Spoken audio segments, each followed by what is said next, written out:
ఓం శ్రీ ఆంజనేయ జ్యోతిష్యాలయం హస్త సాముద్రికం ముఖ లక్షణములు ప్రశ్న శాస్త్రము జాతక చక్రము అన్ని రకాల సమస్యలు చెప్పబడును. G Nagasuresh Sharma, Shilparamam, back side, Siddiq Nagar, Madhapur, Hyderabad.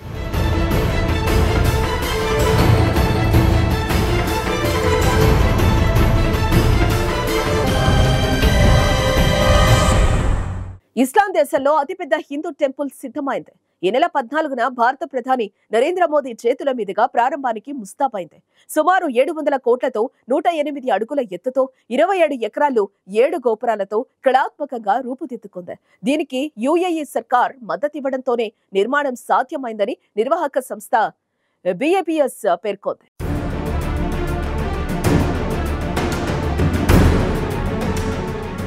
United Arab Emirates రాజధాని అబుదాబిలో అతిపెద్ద హిందూ దేవాలయం ప్రారంభానికి ముస్తాబవుతోంది. 27 ఎకరాల్లో 7 గోపురాలతో ఎంతో ప్రతిష్టాత్మకంగా నిర్మించిన ఈ ఆలయాన్ని భారత ప్రధాని నరేంద్ర మోదీ ఈ నెల 14న ప్రారంభిస్తారు.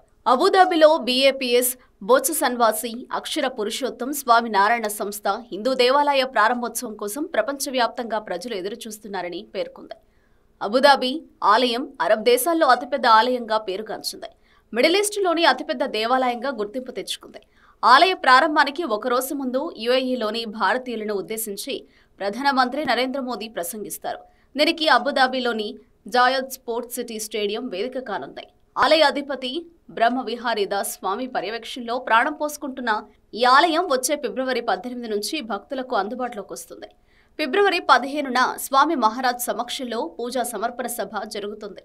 ఈ కార్యక్రమంలో పాల్గొనాలనుకునే భక్తులు ముందుగానే ఫెస్టివల్ ఆఫ్ హార్మోనీ వెబ్సైట్కి వెళ్లి రిజిస్ట్రేషన్ చేసుకోవాలని సంస్థ పేర్కొంది.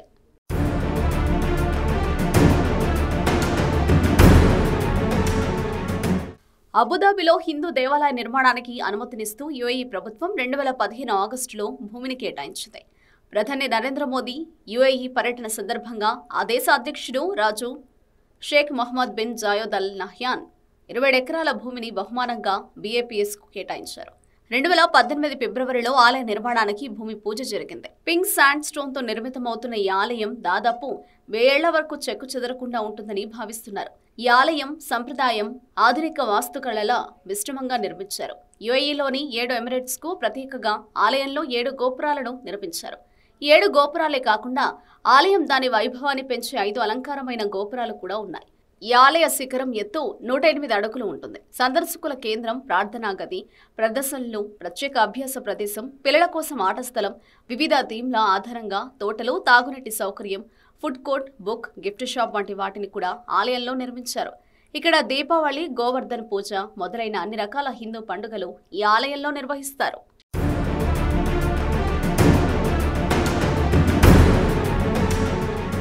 మధ్యప్రాచ్యంలోని అతిపెద్ద సంప్రదాయ రాతి మందిరమైన ఈ ఆలయ ప్రారంభోత్సవాన్ని అతిపెద్ద సామరస్య పండుగలా నిర్వహించనున్నట్టు నిర్వాహకులు పేర్కొన్నారు. BAPS మందిర ప్రపంచ సామరస్యానికి ఆధ్యాత్మిక ఒయాసిస్ అవుతుందని, ఈ పండుగ భారతదేశ కళలు, విలువలు, సంస్కృతిని తీసుకొచ్చే వేడుక అవుతుందని యుఏఈ పేర్కొంది. ఈ ఆలయంలో 1000 ఏళ్ల క్రితం నాటి పింక్ డైమండ్ను పొందుపరచనున్నారు. భారతీయ ఇతిహాసాలు, పురాణాలు, గ్రంథాలు, పురాతన గాథలతో ఆలయ గోడలు అలరారనున్నాయని నిర్వాహకులు తెలిపారు. చరిత్రాత్మక ఈ ఆలయ నిర్మాణం భారత్ యుఏఈ ప్రభుత్వ సహకారం, మార్గదర్శకంలో జరుగుతోంది. కరోనా వైరస్ కారణంగా ఎదుర్కొంటున్న సవాళ్లను అధిగమించడానికి స్థానిక విధానాలకు కట్టుబడి ఉన్నామని, భారత్లో శిల్పాల పనులు కొనసాగుతున్నాయని అన్నారు. సార్వత్రిక జ్ఞానం, ముఖ్య విలువలు, కథలు, ప్రామాణికమైన పురాతన కళ, వాస్తు శిల్పాలను ఆలయ ప్రాకారంలో పొందుపరచనున్నామని తెలిపారు. రాజస్థాన్, గుజరాత్లోని వివిధ ప్రాంతాల నుంచి 25,000 చదరపు అడుగుల శిలలను సేకరించినట్టు తెలిపారు. ఇటలీ నుంచి మార్బుల్, రాజస్థాన్ నుంచి రాతి ఇసుకను తెప్పిస్తున్నట్టు నిర్వాహకులు వివరించారు.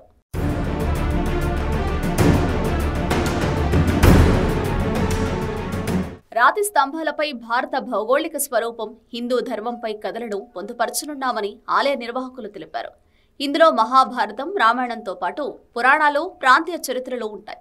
వాస్తవానికి ఈ మందిరం క్లిష్టమైన మాండోవర్ ముఖభాగం ప్రత్యేక గుర్తింపు పొందనుంది. ఇది భారత్లోని అనేక సాంప్రదాయ కథలు, గల్ఫ్ నుంచి ప్రత్యేకమైన డిజైన్లతో రూపుదిద్దుకోనుంది.